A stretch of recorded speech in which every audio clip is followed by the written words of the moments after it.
पाकिस्तानी अवाम की किस्मत की दौड़ किसके हाथ में? गरीब नौजवान का मुस्तकबिल क्या होगा? ऐसे हालात व वाक़ियात से पर्दाफाश करेंगे और अंदर की बात अवाम के सामने रखेंगे। बेरोज़गारी, खुदकुशी जैसे वाक़ियात का आखिर कौन है ज़िम्मेदार? ऐवानों तक कौन पहुँचाएगा एक आम पाकिस्तानी की आवाज़? क्या पाकिस्तानी अवाम तोड़ पाएगी इन सलाखों की जलती हुई दीवार को? कोई रोक पाएगा ऐसे हालात व वाक़ियात को? अब हम पहुँचाएंगे आपके सवालों का जवाब। दिल के अंदर की बात सियासतदानों से और होगी पाकिस्तानी अवाम के सामने। देखिए अंदर की बात खुर्रम शाह के साथ हर जुम्मा की रात 8:05 पर सिर्फ और सिर्फ NK न्यूज़ HD पर।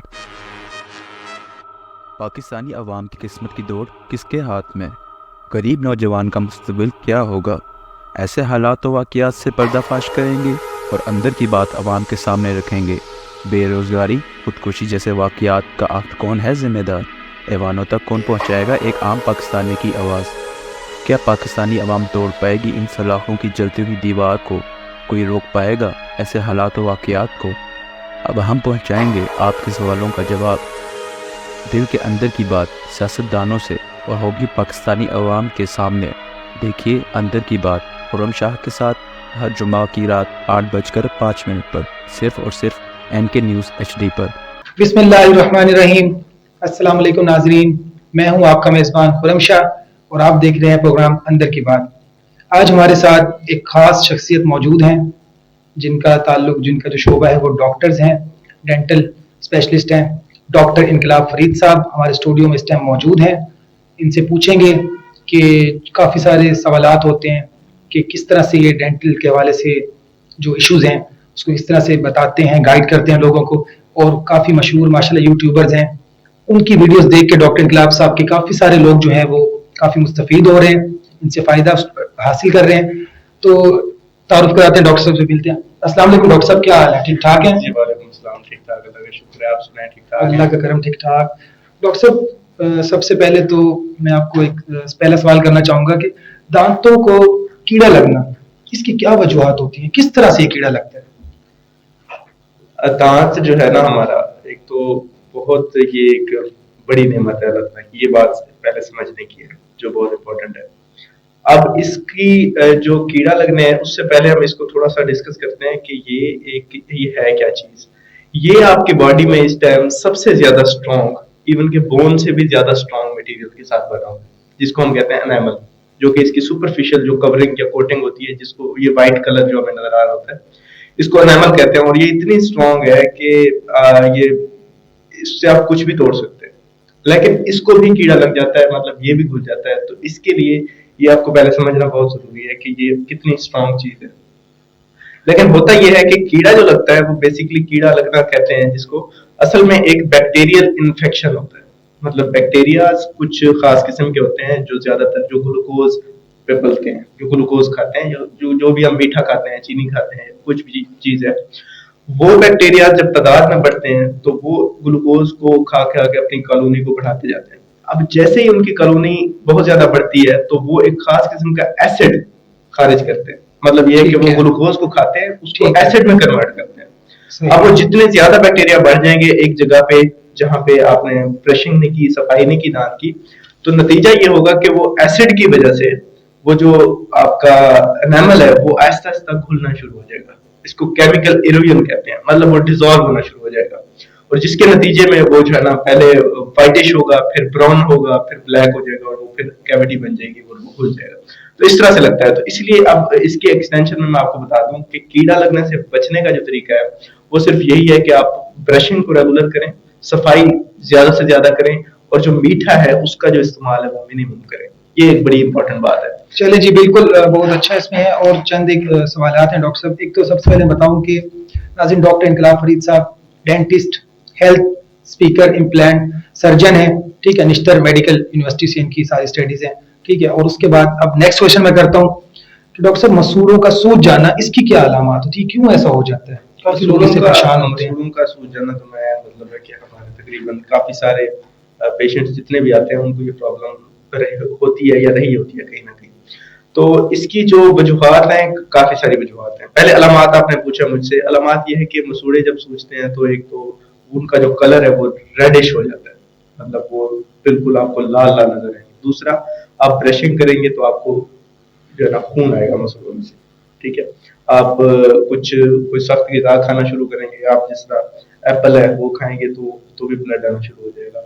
तो इस तरह से आपके मुंह से जो है वो बदबू आएगी, अजीब सी स्मेल आएगी, आपको खाना खाते हुए पेन होगा, आपको ब्रशिंग पे भी पेन होगा। तो ये कुछ अलामात हैं, इंसान को आइडिया हो जाता है कि मसूड़े मेरे सूजे हुए हैं। तो इसमें डॉक्टर साहब एक थोड़ा सा ऐड करना चाहूंगा इस सवाल के अंदर में कि इसके अंदर कोई स्पेसिफिक पेस्ट इस्तेमाल करना चाहिए, जैसे मुख्तलिफ कंपनीज के हैं, या कोई भी पेस्ट हम इस्तेमाल करें? अच्छा, पेस्ट का काफी सारा जो है ना मिसकंसेप्शन है कि काफी सारे न्यूज चैनल्स पे भी ये बताया जाता है कि आपके मसूड़ों से खून आता है तो ये वाला पेस्ट यूज करें। जी एग्जैक्ट। तो ये असल में ये मिसलीड किया जा रहा होता है आपको। कभी भी मसूड़ों की जो सूजन है वो आप पेस्ट से ठीक नहीं कर सकते। अच्छा, अब वो होता क्या है, वो उस पेस्ट के अंदर एक खास चीज होती है जो खून को मतलब है कि बंद कर देती है।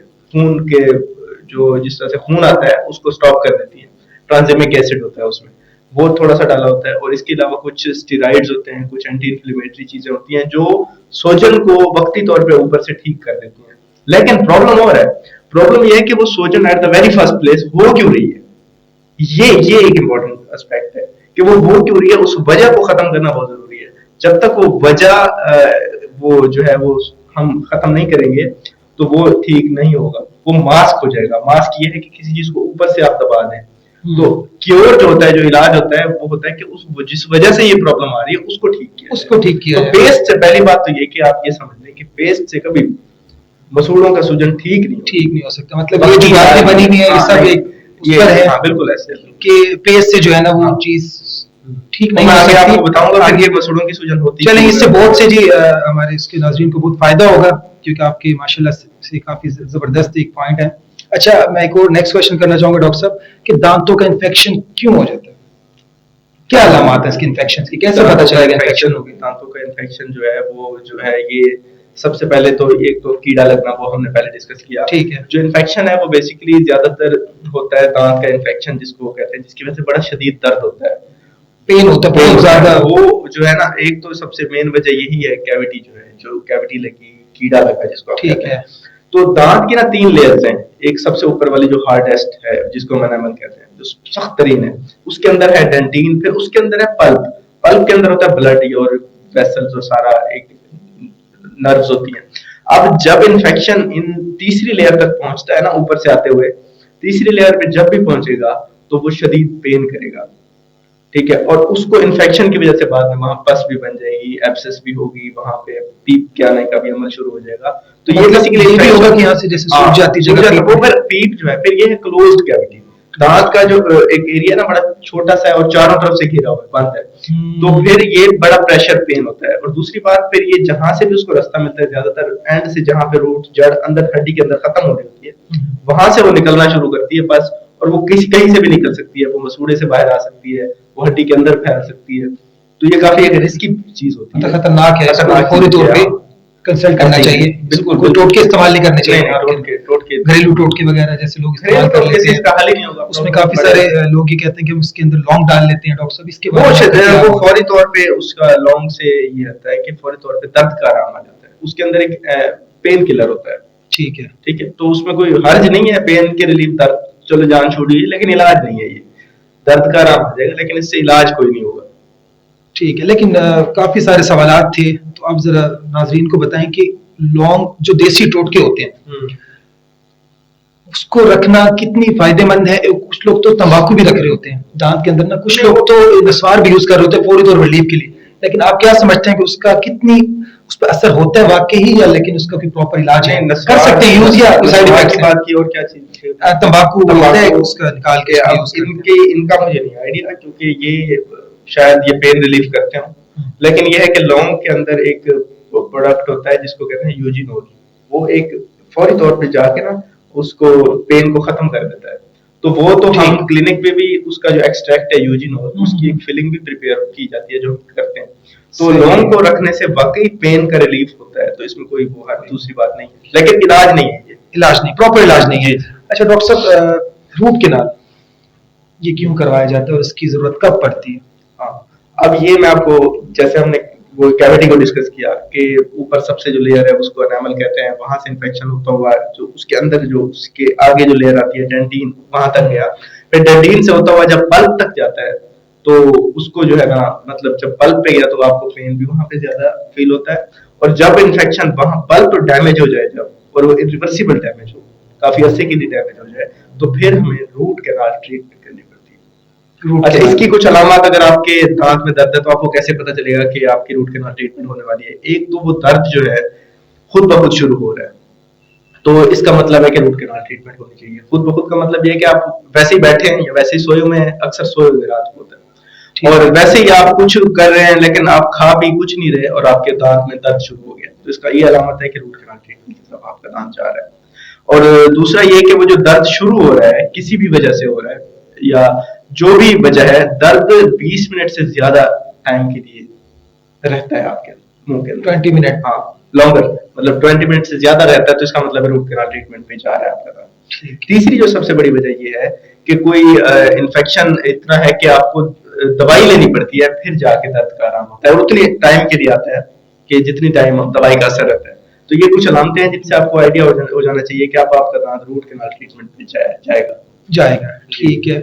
अच्छा डॉक्टर साहब, सवाल ये है कि दांतों को सफेद कैसे किया जा सकता है? मतलब किसी के दांत सिगरेट की वजह से या कुछ और वजूहत की वजह से पीले पड़ जाते हैं। अच्छा, एक तो यहाँ पे एक और चीज है, सिगरेट की वजह से या पान की वजह से, छाले की वजह से, इन सारी चीजों की वजह से जो है ना, ये एक्सटर्नल स्टेनिंग होती है। मतलब ये सारी चीजें कि हमारे खाने में भी, चाय में भी, कॉफी में भी कलर्स हैं, ठीक है, पिगमेंटेशन जो कराते हैं, पिगमेंटिंग जो है ना, एक मटेरियल्स, केमिकल्स होते हैं, मतलब जो कि ब्राउन या ब्लैक कलर का एक स्टेन डाल देते हैं दांतों के ऊपर। तो इसकी जो इलाज है वो तो ये है कि आपके दांतों की जो स्केलिंग है वो होगी, सफाई जिसको हम कहते हैं, और उसके बाद दांतों की पॉलिशिंग होगी। उससे अब ये यहाँ पे फर्क है, जबकि पॉलिशिंग और स्केलिंग होगी तो आपके दांतों के जो ओरिजिनल कलर है वो शाइन के साथ वापस आ जाए। एक बात, अब जो ओरिजिनल कलर है वो अगर पीला है, बात को समझ रहे हैं, ओरिजिनल कलर अगर पीला है तो उसके सफेद करने के फिर और तरीके हैं, जिसको टीथ व्हाइटनिंग भी कहते हैं, ब्लीचिंग भी कहते हैं, वो एक एक्स्ट्रा फिर प्रोसीजर है। लेकिन पहले तो ये जो स्केलिंग और पॉलिशिंग है, ज्यादातर लोगों को तो यही जरूरत होता है, व्हाइट हो जाएंगे दोबारा से, क्योंकि अक्सर जो हमारे नाज़रीन है जो देख रहे होंगे इस टाइम पर, उनके बहुत ज्यादा सवालात होते हैं कि हमारे दांत बहुत ज्यादा पीले हो गए हैं, स्मोकिंग करने से सबके हो जाते हैं, या हम कौन सा पेस्ट इस्तेमाल करें, कौन सा ऐसे शाइनर इस्तेमाल करें।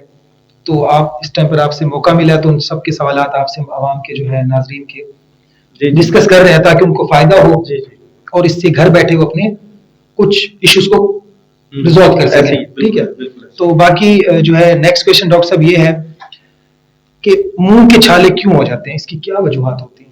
मुंह के छाले एक बहुत बड़ी जो है ना टर्म है, मतलब इसकी काफी सारी वजूहत है। एक तो हम लोकल मुंह के अंदर कुछ वजूहत होती हैं, पहले वो हम डिस्कस कर लेते हैं। मुंह के अंदर कुछ वजूहत है, मुंह के अंदर ये है कि आपके मुंह के अंदर कोई ऐसा शार्प एज है, कोई दांत हो सकता है शार्प है जो आपकी चीक के अंदर जो है ना, जब आप चबाते हैं तो उसको डैमेज कर रहा है उसको, तो जिसकी वजह से आपको मुंह के छाले हो रहे हैं। या इसके अलावा कोई चीज आपने ऐसी खाई है जो कि कोई सख्त थी, जिस तरह करना आप चबाते हैं, इस तरह की कोई ऐसी चीज कि जिससे आपके मुंह के अंदर जो मसूड़े हैं उनको लगी है तो जख्मी हो गए, जिसकी वजह से छाले हो जाते हैं। इसके अलावा आप किसी डेंटिस्ट के पास के इलाज के लिए गए हैं तो उनकी जो इंस्ट्रूमेंटेशन होती है तो उसकी मेटल एलर्जी पास हो जाती है, या वैसे ही कोई थोड़ा सा वो शार्प है जिसका लग जाता है तो उसकी वजह से भी छाले हो सकते हैं। इसके अलावा जो है आप की ब्रेसेस की अगर ट्रीटमेंट होती है जिसमें आप ब्रेसेस लगवाते हैं तो उसकी वजह से भी आपको मुंह के अंदर छाले बन सकते हैं। इसके अलावा काफी सारे स्टोमक की डिजीजेस हैं जिसमें मतलब आपके मैदे की जो अगर बदहजमी है उसकी वजह से भी मुंह के छाले बनते हैं। और मुंह की सफाई मैं मिस कर गया, वो प्राइम इंपॉर्टेंस है कि अगर मुंह की सफाई आपकी नहीं है तो छाले आपके बार बार बनेंगे। और इसके अलावा आप न्यूट्रिशनल डेफिशिएंसीज, आप कमजोर हैं, आपके अंदर जो न्यूट्रिशन है वो विटामिन्स हैं, मिनरल्स हैं, उनकी कमी है, मल्टी विटामिन्स की, तो वो अगर कमी है तो उसकी वजह से भी आपको मुंह के छाले बनते हैं। इसके अलावा मैदे के अंदर कुछ डिजीजेस हैं जिनमें ग्लूटेन जो है वो इंटॉलरेंस है, तो लैक्टोज इंटॉलरेंस है, तो इसमें ये होता है कि काफी सारे कुछ एलर्जिक रिएक्शंस होते हैं स्टोमक की वजह से, जिसकी वजह से आपके मुंह के छाले बनते हैं।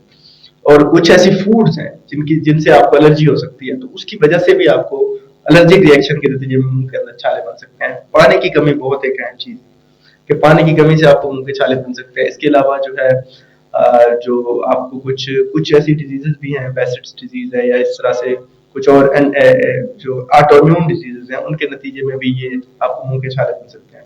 और स्ट्रेस ये एक ऐसी चीज है कि जिसको मिस किया जाता है। स्ट्रेस एक ऐसी सिचुएशन है कि जिसमें आप अगर परेशान है, एंग्जाइटी है, डिप्रेशन है या आप इवन के एंटी डिप्रेसेंट्स ले रहे हैं, जो दवाइयां हैं जो कि डिप्रेशन के मरीज लेते हैं, उनके नतीजे में भी आपको जो मुंह के छाले हो सकते हैं। जी जी, आपका रेस्ट जो है वो पूरा नहीं है, आप सो उठ टाइम पे नहीं रहे, आपका खाना जो है वो बैलेंस नहीं है, मतलब खाना जो है आप बाहर की होटलिंग ज्यादा कर रहे हैं, उसकी वजह से मुंह के छाले हो सकते हैं। तो ये काफी सारी अलामत हैं, बहुत सारी रीजंस हैं जिसकी वजह से मुंह के छाले हो सकते हैं। तो बेसिकली ये है कि ये ऐसे छाले हैं जो खुद ब खुद ठीक हो जाते हैं। अब यहाँ पे एक बहुत इंपॉर्टेंट बात है कि ये छाले जितने भी आपके हो रहे हैं ये खुद ब खुद भी या दवाई के साथ या किसी भी वजह से 2 हफ्ते में ठीक हो जाने चाहिए, ठीक है। अगर ठीक नहीं हो रहे, 2 हफ्ते से ज्यादा अरसा लग रहा है, तो फिर आपको लाजमी चेक करवाना चाहिए, क्योंकि ऐसे छाले जो 2 हफ्ते के बाद खुद ब खुद ठीक नहीं होते तो वो डेंजरस हो सकते हैं, वो आपके लिए नुकसानदेह ज्यादा हो सकते हैं। तो उनको आप लाजमी चेक करवाएं और जो है ना उसके लिए प्रॉपर एक दफा आप दिखवाएं लाजमी। जी नाजरीन, तो मिलते हैं एक छोटे से ब्रेक के बाद, हमारे साथ रहिएगा।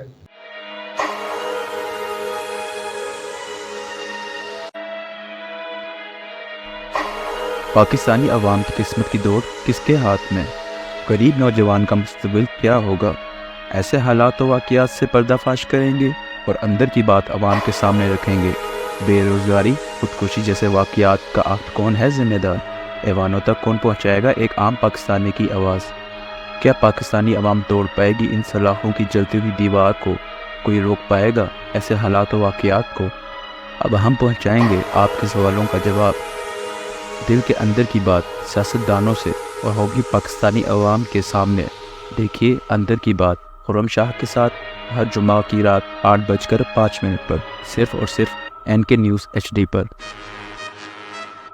पाकिस्तानी अवाम की किस्मत की दौड़ किसके हाथ में? गरीब नौजवान का मुस्तकबिल क्या होगा? ऐसे हालात व वाक़ियात से पर्दाफाश करेंगे और अंदर की बात अवाम के सामने रखेंगे। बेरोज़गारी, खुदकुशी जैसे वाक़ियात का आखिर कौन है ज़िम्मेदार? ऐवानों तक कौन पहुँचाएगा एक आम पाकिस्तानी की आवाज़? क्या पाकिस्तानी अवाम तोड़ पाएगी इन सलाखों की जलती हुई दीवार को? कोई रोक पाएगा ऐसे हालात व वाक़ियात को? अब हम पहुँचाएँगे आपके सवालों का जवाब। दिल के अंदर की बात सियासतदानों से और होगी पाकिस्तानी अवाम के सामने। देखिए अंदर की बात खुर्रम शाह के साथ हर जुमा की रात 8:05 पर, सिर्फ और सिर्फ NK न्यूज़ HD पर। वेलकम बैक नाजरीन। अच्छा डॉक्टर साहब, नाजरीन अगले सवाल की तरफ बढ़ते हैं। डॉक्टर साहब, विटामिन डी की कमी की वजह से मुंह और दांतों पर क्या असरात होते हैं? विटामिन डी जो है वो बड़ा एक इम्पोर्टेंट एक जो है वो केमिकल है या कंपाउंड कह लें या जो भी, हमारे जो खास तौर पे हड्डियां हैं और जो खास तौर पे दांत है उनके लिए, और ये उस स्टेज पे ज्यादा इफेक्ट करता है जब दांत हमारे बन रहे होते हैं, डेवलपमेंट की या ग्रोथ की स्टेज पे जब बच्चा होता है, इवन के पेट के अंदर जब बच्चा होता है वहां पे भी विटामिन डी बड़ी इंपॉर्टेंट जो है रोल प्ले कर रहा होता है। और उसके बाद जब बच्चा पैदा होता है और ये दांत जो है मैच्योर होना शुरू होते हैं और बनना शुरू करते हैं और फिर बाहर निकलना शुरू करते हैं, तो vitamin D is very very important. उसकी वजह यह है कि जो हमारा दांत बना हुआ है वो एक कैल्शियम और फॉस्फेट के स्ट्रक्चर के साथ बना हुआ है, और जो आपका ये विटामिन डी है, विटामिन डी हमारी बॉडी में क्या करता है कि कैल्शियम के लेवल को रेगुलेट करता है। अगर हमारी बॉडी में विटामिन डी का लेवल नीचे चला जाएगा तो कैल्शियम का लेवल जो है वो ब्लड के अंदर या बोन्स के अंदर या दांतों के अंदर डिस्टर्ब हो जाएगा। तो ये सारा एक कॉम्प्लेक्स जो है वो बैलेंस है जो खराब हो जाता है, जिसके नतीजे में हमारे हड्डियों में और हमारे दांतों में जो कैल्शियम है उसकी कमी हो जाती है विटामिन डी की कमी की वजह से। तो जिसके नतीजे में जो हमारी जो दांत की एक स्ट्रक्चर है जिसने कैल्शियम से ही बनना है और उसके अंदर कैल्शियम की ही जो कमी हो जाए तो वो जो स्ट्रक्चर है वो बड़ा वीक बनता है, कमजोर बनता है, या मेल न्यूट्रिटेड या एक मेल फॉर्म्ड बनता है, या हाइपोकैल्सिफिकेशन इसको कहते हैं, जिसके नतीजे में हाइपोमिनरलाइजेशन भी कहते हैं। तो दांत एक तो मोर प्रोन टू कैरियस लियन होता है, मतलब उसको कैविटी बहुत जल्दी लगती है, दांत सख्त नहीं होता, बहुत जल्दी जो है ना वो खुलना शुरू कर देगा, दांत की जो स्ट्रक्चर है वो बड़ी लूज होगी। आजकल के बच्चे खास तौर पे जो माँ का दूध नहीं पीते उनमें ये इश्यूज देखे जाते हैं, या जो कमजोर पैदा होते हैं उनमें ये इश्यूज, या उनकी माँ में जब विटामिन डी की कमी हो तो बच्चे जब पैदा होते हैं तो उनके हड्डियां और दांत बहुत कमजोर होते हैं, जिसकी अलामती तौर पे आप ये देख सकते हैं कि उन बच्चों को जो दांतों की बीमारियां ज्यादा होती हैं, बहुत ही कम एज में उनके दांत सारे के सारे खराब होना शुरू हो जाते हैं। मसला यह है कि पीछे विटामिन डी की कमी है सारे के सारे, और दांतों में नजर आ रहे हैं लेकिन हड्डियां सारी जो है वो भी इसी तरह से कमजोर होती हैं बच्चों की। तो कैल्शियम और विटामिन डी का ये बैलेंस जो है, ये विटामिन डी जो है ना वो कंट्रोल करता है, जिसको बैलेंस करता है। अब जब विटामिन डी की कमी हो गई है तो बच्चे का दांत, जो पक्के दांत आते हैं वो भी कमजोर होते हैं, और जो कच्चे होते हैं दूध वाले वो भी कमजोर, जिसके नतीजे में बच्चे जो दांतों का वो जो एक स्ट्रक्चर है वो जो है खराब हो जाता है। तो ये एक इम्पोर्टेंट चीज है जो विटामिन डी प्ले करती है, खासतौर पे मुंह और दांतों में। सही, विटामिन डी जो रोल प्ले करती है वो ये है। अच्छा, एक और नेक्स्ट क्वेश्चन है कि फिक्स दांत कौन सी क्वालिटी के लगवाने चाहिए और क्यों लगवाने चाहिए? क्यों तो लगवाने चाहिए इसीलिए कि आपके दांत जो है ना गिर गए जो आपके असल दांत थे वो अब है नहीं, तो इसलिए आप जो है ना वो लगवाना चाह रहे हैं। अब फिक्स दांत जो है ना दो किस्म के होते हैं। एक तो होता है ब्रिज, जो कि एक ट्रेडिशनल तरीका है, कन्वेंशनल तरीका है कि आप साइड वाले दो दांतों को छोटा करके उनको थोड़ी सी ट्रिमिंग करके फिर उनके ऊपर कैप लगाते हैं और उस कैप की हेल्प से दरमियान वाला दांत आ जाता है।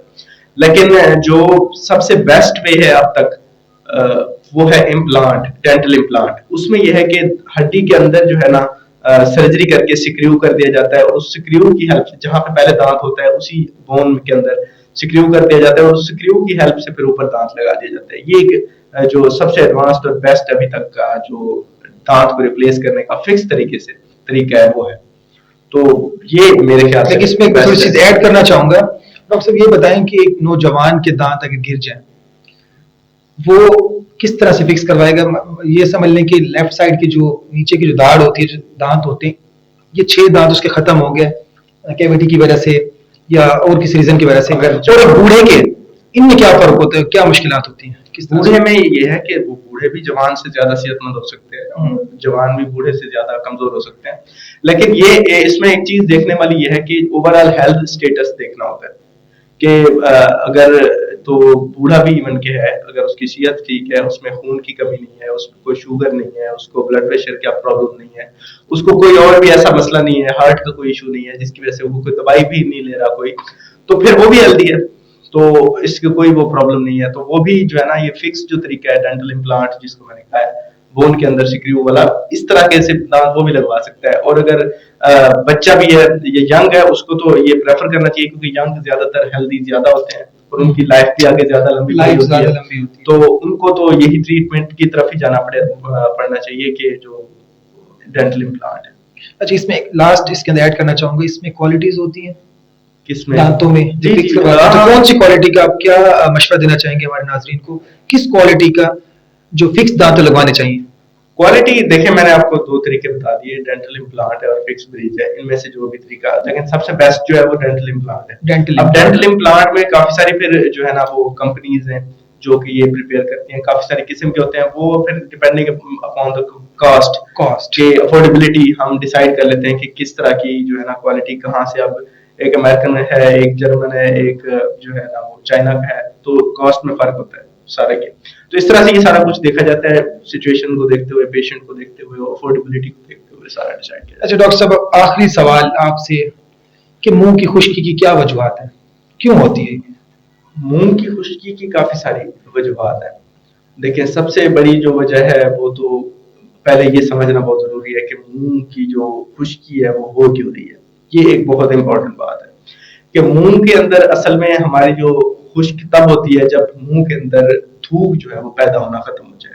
ये बेसिकली ये आप समझ में पहले कि थूक जो है हमारे मुंह के अंदर पैदा हो रही है। नॉर्मली जब हम बोल रहे हैं तो थूक पैदा हो रही है, हम खा रहे हैं तो थूक ज्यादा थोड़ी पैदा हो रही है, हम पी रहे हैं, हम निगल रहे हैं तो थूक की मदद से सारा खाना हम जो है निगल रहे होते हैं। और बोल भी इवन कह रहे हैं। अगर आपने कभी सोचा नहीं कि अगर मैं थूक आपकी खत्म कर दूं तो आप बोल नहीं सकेंगे, आप खाना नहीं निगल सकेंगे, और इसके अलावा और भी काफी सारे प्रॉब्लम बात करने में मुश्किलात शुरू हो जाएंगे आपके।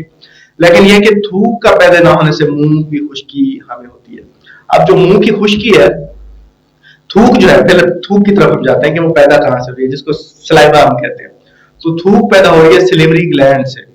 अब हमारे मुंह के अंदर गदूद है, और इंटरेस्टिंग बात यह है कि 700 से ज्यादा ये गदूद है हमारे मुंह के अंदर। जो कि सिर्फ थूक बना रहे हैं, थूक बना रहे हैं। जी जी। तो वो थूक जो गदूद बना रहे हैं उनमें कोई प्रॉब्लम आ सकता है, जिसके नतीजे में थूक पैदा कम हो रही है और आपको मुंह की खुश्की हो गई है। अब आपने पूछा है कि इसकी जो है वजूहात क्या हो सकती है। वजूहात काफी सारी वजूहात है इसकी। सबसे जो ज्यादातर केसेस में जो वजह एक देखी गई है वो ये है कि एक तो सबसे पहले हम देख लेते हैं कुछ बीमारियां हैं जिनकी वजह से जो है ना हमारे मुंह की खुश्की हो जाती है। ग्लैंड्स का जो फंक्शन है वो कम हो जाता है, जिसमें ये है कि आपको डायबिटीज है, आपको अल्जाइमर है, ब्रेन की एक बीमारी होती है, आपको कोई ऑटोइम्यून डिजीज है, sjogren सिंड्रोम है, सबसे ज्यादा जो मोस्ट कॉमन है। sjogren सिंड्रोम एक ऑटोइम्यून होता है कि आपकी बॉडी ही आपके खिलाफ हो जाती है और वो जो गदूद है उनको डिस्टर्ब कर देती है, जिसके नतीजे में वो थूक पैदा नहीं होगा। sjogren सिंड्रोम है, डायबिटीज है, हाइपरटेंशन है, इसके अलावा अल्जाइमर है। ये काफी सारी बीमारियां हैं जिनके नतीजे में जो थूक के पैदा होने का जो प्रोसेस है वो कंप्रोमाइज हो जाता है। इसके अलावा कुछ मेडिसिन है जिसमें सबसे पहले है एंटी डिप्रेसेंट्स। एंटी डिप्रेसेंट्स अगर आप ले रहे हैं तो उसके नतीजे में भी आपको जो है ना थूक का जो पैदा होना है वो कम हो जाता है, जिसकी वजह से मुंह की खुश्की हो जाती है। और इसके अलावा जो है आपकी पानी, सबसे पहले तो पानी अगर आप कम पी रहे हैं तो उसकी वजह से भी और लिप्स ड्राई आपके हो जाएंगे, तो आपकी बॉडी के अंदर पानी की कमी हो जाएगी, डिहाइड्रेशन है आपको, तो मुंह की खुश्की हो सकती है। तो ये सारी वजूहात हैं काफी सारी। तो आपका चेकअप बहुत इंपॉर्टेंट है इस स्टेज पे कि आप चेक करवाएं कि क्या क्यों आपकी मुंह की जो है वो खुश्की हो रही है, उसको ठीक किया जाए।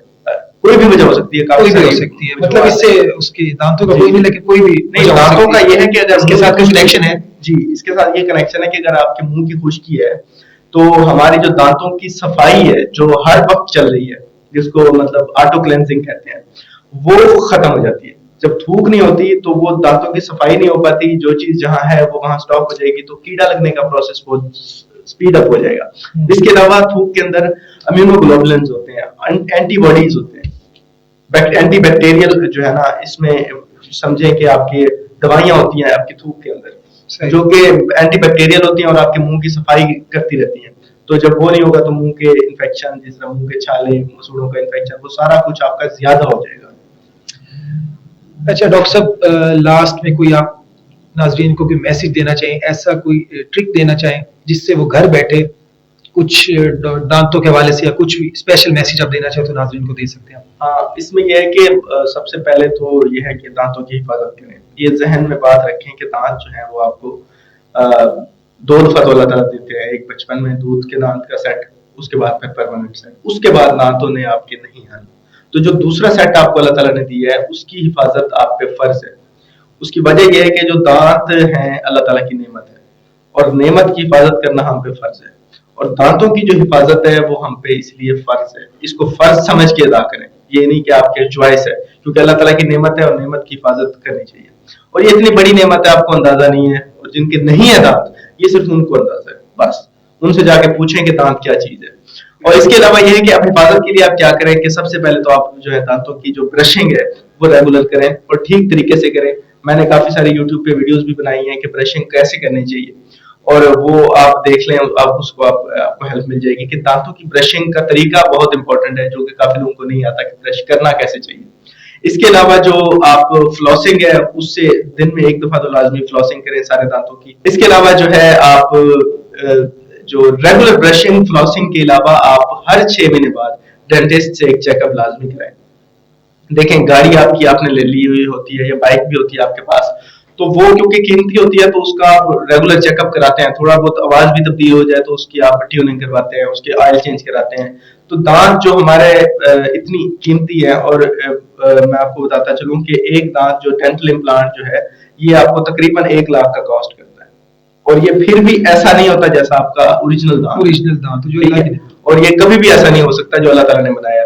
तो इसलिए ये आप कीमत अगर देखें तो ये हम कीमत पे ही नहीं कर सकते जितनी ये महंगी है दांत हमारे। तो इनके लिए अगर आप 6 महीने में एक चेकअप के लिए चार्जेस भर लेंगे तो वो आपको फायदा ही होगा उससे। आप गवर्नमेंट हॉस्पिटल में चले जाएं, वहां आपको फीस भी नहीं भरनी पड़ेगी, लेकिन एक दफा रेगुलर चेकअप, कोई भी प्रॉब्लम नहीं है तो करा लें कि यार चेकअप करा लेते, दांतों में कोई इशू ना आ रहा हो। रेगुलर चेकअप्स कराते रहें और रेगुलर ट्रीटमेंट्स जो मतलब आपके होने वाले हैं वो रेगुलर कराते रहें ताकि किसी चीज को डिले ना करें। तो आपके दांत ऐसी चीज है जो कभी खराब नहीं होती। दांतों को कुछ भी नहीं होता अगर आप इसकी हिफाजत करते रहें, तो इनको ये सारी जिंदगी चलते रहते हैं, इनको कुछ भी नहीं होता। तो यही मेरा मैसेज है कि अपने दांतों की, अपनी सेहत की हिफाजत करें, और जो दांत है इसी से आपकी बाकी सेहत है। अगर दांतों की सफाई नहीं है, दांत ठीक नहीं है, तो आपका जो है स्टोमक खराब, क्योंकि आप खाना नहीं ठीक से चबा पाएंगे, आपका जो है वो लंग्स खराब, आपके फेफड़े खराब हो जाएंगे, क्योंकि आप जो हवा इनहेल करेंगे वो सारे बैक्टीरियल अंदर जो है इन्फेक्शन अंदर चला जाएगा। तो ये हमारा गेटवे है हमारी पूरी सेहत। अगर दांत खराब हो गए तो आपकी सारी सेहत जो है ना वो एट रिस्क आ जाएगी। तो ये मेरी आपको है कि दांतों की हिफाजत करें। चलिए जी नाज़रीन, ये थे हमारे साथ आज के मेहमान डॉक्टर इनकलाब फरीद साहब, स्पेशलिस्ट हैं डेंटिस्ट के, और बहुत अच्छा लगा, बहुत अच्छे इनसे जो है जवाबात मिले हैं। उम्मीद है कि आपको भी इससे फायदा हासिल होगा इंशाल्लाह। दुआओं में याद रखिएगा। मिलते हैं अगले प्रोग्राम में। खुदा हाफिज।